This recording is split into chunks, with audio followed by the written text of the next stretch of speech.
आकाशवाणी देहरादून से प्रस्तुत है प्रादेशिक समाचार।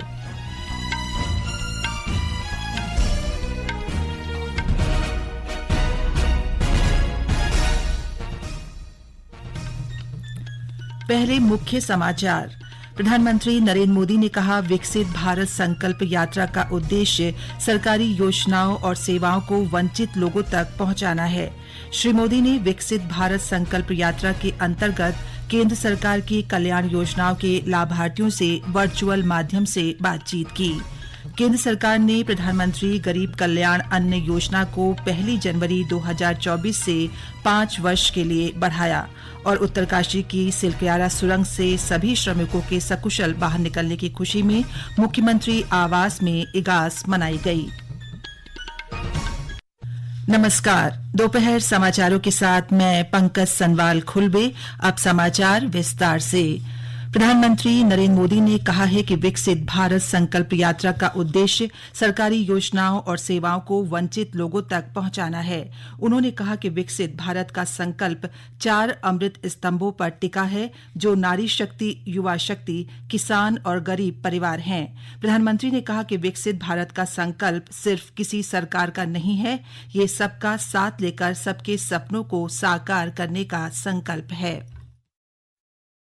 विकसित भारत का संकल्प सिर्फ मोदी का या सिर्फ किसी सरकार का नहीं है, ये सबका साथ लेकर सबके सपनों को साकार करने का संकल्प है। ये आपके संकल्प भी पूरा करना चाहता है। ये आपकी इच्छाएं पूरी हो ऐसा वातावरण बना चाहता है। विकसित भारत संकल्प यात्रा उन लोगों तक सरकार की योजनाएं और सुविधाएं लेकर जा रही है जो अब तक इनसे बेचारे छूटे हुए हैं। उनको जानकारी अभी नहीं है। जानकारी है तो कैसे पाना, उनका रास्ता मालूम नहीं है। इससे पहले प्रधानमंत्री नरेंद्र मोदी ने विकसित भारत संकल्प यात्रा के अंतर्गत केंद्र सरकार की कल्याण योजनाओं के लाभार्थियों से वर्चुअल माध्यम से आज बातचीत की। यात्रा का उद्देश्य ये सुनिश्चित करना है कि प्रमुख योजनाओं के फायदे समयबद्ध तरीके से सभी लक्षित लाभार्थियों को मिल रहे हैं। प्रधानमंत्री इस अवसर पर प्रधानमंत्री महिला किसान ड्रोन केंद्र का शुभारंभ भी किया। इस पहल के अंतर्गत महिला स्वयं सहायता समूहों को ड्रोन प्रदान किए जाएंगे ताकि इस प्रौद्योगिकी का उपयोग आजीविका के लिए किया जा सके। कुल 15,000 ड्रोन महिला स्वयं सहायता समूहों को अगले 3 वर्ष में प्रदान कर दिए जाएंगे। महिलाओं को ड्रोन की उड़ान और इसके उपयोग से संबंधित आवश्यक प्रशिक्षण दिया जाएगा। इस पहल से कृषि में प्रौद्योगिकी के उपयोग को प्रोत्साहन मिलेगा। प्रधानमंत्री नरेंद्र मोदी आज वीडियो कॉन्फ्रेंसिंग के जरिए नवनियुक्त लोगों को 51,000 से अधिक नियुक्ति पत्र वितरित करेंगे। इस अवसर पर श्री मोदी नवनियुक्त लोगों को संबोधित भी करेंगे। रोजगार मेले का आयोजन देश भर के 37 स्थानों पर किया जाएगा। ये भर्तियां केंद्र सरकार, राज्य सरकारों और केंद्र शासित प्रदेशों के विभागों में हो रही हैं। देश भर से चयनित नवनियुक्त लोग विभिन्न सरकारी मंत्रालयों और विभागों में काम करेंगे। इनमें रेल मंत्रालय, डाक विभाग, गृह मंत्रालय, राजस्व विभाग, उच्च शिक्षा विभाग, स्कूल शिक्षा तथा साक्षरता विभाग और स्वास्थ्य तथा परिवार कल्याण मंत्रालय शामिल हैं। नवनियुक्त कर्मियों को कर्मयोगी प्रारंभ के जरिए प्रशिक्षित भी किया जाएगा। ये प्रशिक्षण iGOT कर्मयोगी पोर्टल पर ऑनलाइन दिया जाएगा। इस पोर्टल पर 800 से अधिक ई-लर्निंग पाठ्यक्रम उपलब्ध हैं। देहरादून में 4 दिवसीय आपदा प्रबंधन विश्व सम्मेलन आयोजित किया गया है। सम्मेलन के दूसरे दिन वैज्ञानिकों और विशेषज्ञों ने आपदा प्रबंधन के विभिन्न पहलुओं पर मंथन किया। 2 सत्रों में आयोजित दूसरे दिन के कार्यक्रम के दौरान पहले सत्र में पर्यावरण आपदा और जोखिम में कमी और दूसरे सत्र में राष्ट्रीय एवं वैश्विक जन स्वास्थ्य, आपातकालीन और आपदा प्रक्रिया विषय पर विस्तार से चर्चा हुई। टिहरी जिले के मुन्नी की रेती में 1 दिवसीय जिला स्तरीय मिनी निवेशक सम्मेलन का आयोजन किया गया। इस मौके पर शहरी विकास मंत्री प्रेमचंद अग्रवाल ने कहा कि प्रदेश में निवेश के लिए अनुकूल माहौल उपलब्ध है। उन्होंने बताया कि राज्य के सभी जिलों में मिनी निवेशक सम्मेलन आयोजित किए जा रहे हैं और इन सम्मेलन के दौरान जो भी समस्याएं सामने आ रही हैं, उन पर राज्य सरकार गंभीरता से विचार करेगी। इस अवसर पर जिलाधिकारी मयूर दीक्षित ने बताया कि जिले को अब तक 1,000 करोड़ रुपए से ज्यादा के निवेश प्रस्ताव मिल चुके हैं। राष्ट्रीय जल पुरस्कार के लिए आगामी 15 दिसंबर तक आवेदन किए जा सकते हैं। ये पुरस्कार 10 श्रेणियों में राज्य के जिलों में प्रबंधन के क्षेत्र में किए गए सराहनीय कार्यों के लिए प्रदान किए जाएंगे।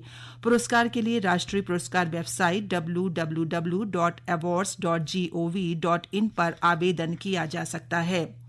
समग्र शिक्षा अभियान के तहत माध्यमिक स्तर के विद्यार्थियों की कलात्मक प्रतिभा को पहचानने, उसे पोषित करने और शिक्षा में कला को बढ़ावा देने के उद्देश्य से पौड़ी जिले में उस कला उत्सव का आयोजन किया गया। राजकीय आदर्श इंटर कॉलेज पौड़ी में कला उत्सव 2023 का शुभारंभ गढ़वाल मंडल के अपर शिक्षा निदेशक BS रावत ने किया। कला उत्सव में शास्त्रीय संगीत, पारंपरिक लोक संगीत, वादन, स्वर वाद्य, शास्त्रीय नृत्य जैसी विभिन्न कला विधाओं में जिले के 100 से अधिक छात्रों ने हिस्सा लिया। ये समाचार आप आकाशवाणी के देहरादून केंद्र से सुन रहे हैं। उत्तरकाशी की सिलक्यारा सुरंग से सभी श्रमिकों के सकुशल बाहर निकलने की खुशी में कल देहरादून स्थित मुख्यमंत्री आवास में इगास मनाई गई। इस अवसर पर मुख्यमंत्री पुष्कर सिंह धामी के साथ श्रमिकों के परिजन मौजूद थे। श्रमिकों के परिजनों ने बचाव अभियान में कड़ी मेहनत करने के लिए राज्य सरकार का विशेष आभार व्यक्त किया। कार्यक्रम के दौरान मुख्यमंत्री ने भेलो खेलकर और लोक नृत्य कर इगास पर्व मनाते हुए सभी प्रदेशवासियों को पुनः इगास पर्व की शुभकामनाएं दी। मुख्यमंत्री ने कहा कि बचाव दल की तत्परता, तकनीक का सहयोग और सुरंग के अंदर फंसे श्रमिक बंधुओं की जीवटता के साथ ही प्रधानमंत्री नरेंद्र मोदी जी के मार्गदर्शन और बौखनाग देवता की कृपा से ये अभियान सफल हुआ। श्री धामी ने बचाव अभियान से जुड़े हर सदस्य का आभार प्रकट किया। केंद्र सरकार ने प्रधानमंत्री गरीब कल्याण अन्न योजना को 1 जनवरी 2024 से 5 वर्ष के लिए बढ़ा दिया है। इस योजना के अंतर्गत देश में 81 करोड़ से अधिक गरीबों को प्रतिमाह 5 किलोग्राम और अंत्योदय परिवारों को 35 किलोग्राम अनाज निःशुल्क दिया जाता है। इससे 5 वर्ष तक 11,80,000 करोड़ रुपए की अनुमानित लागत से खाद्य और पोषण सुरक्षा दी जाएगी। मंत्रिमंडल ने फास्ट ट्रैक विशेष अदालत को 3 वर्ष बढ़ाकर 31 मार्च 2026 तक जारी रखने को मंजूरी दे दी है। मंत्रिमंडल ने 9 संबंधित मंत्रालयों के माध्यम से 11 महत्वपूर्ण कार्यक्रमों पर ध्यान केंद्रित करने के लिए प्रधानमंत्री जनजाति आदिवासी न्याय महाअभियान को भी मंजूरी दे दी है।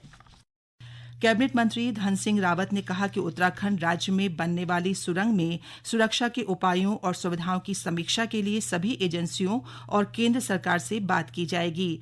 एम्स ऋषिकेश में पत्रकारों से बातचीत करते हुए डॉ रावत ने कहा कि सुरंग में काम करने वाले श्रमिकों की सुरक्षा के उपायों के लिए राज्य सरकार केंद्र सरकार के साथ संयुक्त बैठक करेगी। वर्ष 2047 तक पूरे भारत को विकसित करने का लक्ष्य लेकर केंद्र सरकार द्वारा प्रारंभ की गई विकसित भारत संकल्प यात्रा उधम सिंह नगर के रुद्रपुर विकासखंड के आनंदपुर गांव पहुंची। इस दौरान आयोजित कार्यक्रम में ग्राम विकास, कृषि, मत्स्य, बैंक, विद्युत, बाल विकास और महिला सशक्तिकरण विभागों ने स्टॉल लगाकर केंद्र की जन कल्याणकारी योजनाओं की जानकारी दी।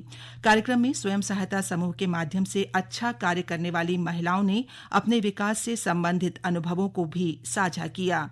आनंदपुर कॉलोनी निवासी लाभार्थी नंदू कुमार ने बताया कि पहले उनके पास रहने के लिए घर नहीं था, लेकिन प्रधानमंत्री आवास योजना से उन्हें रहने के लिए पक्का मकान मिला।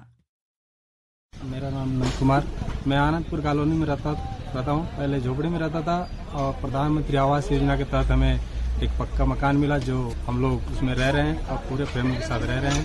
प्रधानमंत्री जी और मुख्यमंत्री जी को मैं बहुत बहुत धन्यवाद देना चाहता हूं कि जो गरीबों के लिए इतना बढ़िया योजना चलाई है, प्रधानमंत्री ग्रामीण आवास योजना। मैं बहुत खुश हूं। राज्य में आज आमतौर पर मौसम साफ बना हुआ है। इस बीच मौसम विभाग ने उत्तरकाशी, चमोली, रुद्रप्रयाग, टिहरी, देहरादून, पौड़ी, हरिद्वार, पिथौरागढ़ और बागेश्वर में आज कहीं कहीं हल्की से मध्यम बारिश की संभावना जताई है। विभाग ने आने वाले दिनों में मौसम आमतौर पर साफ बने रहने का अनुमान व्यक्त किया है। केंद्र सरकार ने सोमवार से शुरू हो रहे संसद के शीतकालीन सत्र के सुचारू संचालन के लिए शनिवार को सभी दलों की बैठक बुलाई है। संसदीय कार्य मंत्री प्रहलाद जोशी ने आकाशवाणी समाचार को बताया कि ये सत्र 22 दिसंबर तक चलेगा। इस दौरान 15 बैठकें होंगी। उन्होंने संसद में रचनात्मक चर्चा के लिए विपक्ष से सहयोग की अपील की है। श्री जोशी ने कहा कि सरकार हर मुद्दे पर चर्चा के लिए तैयार है। अंत में मुख्य समाचार एक बार फिर।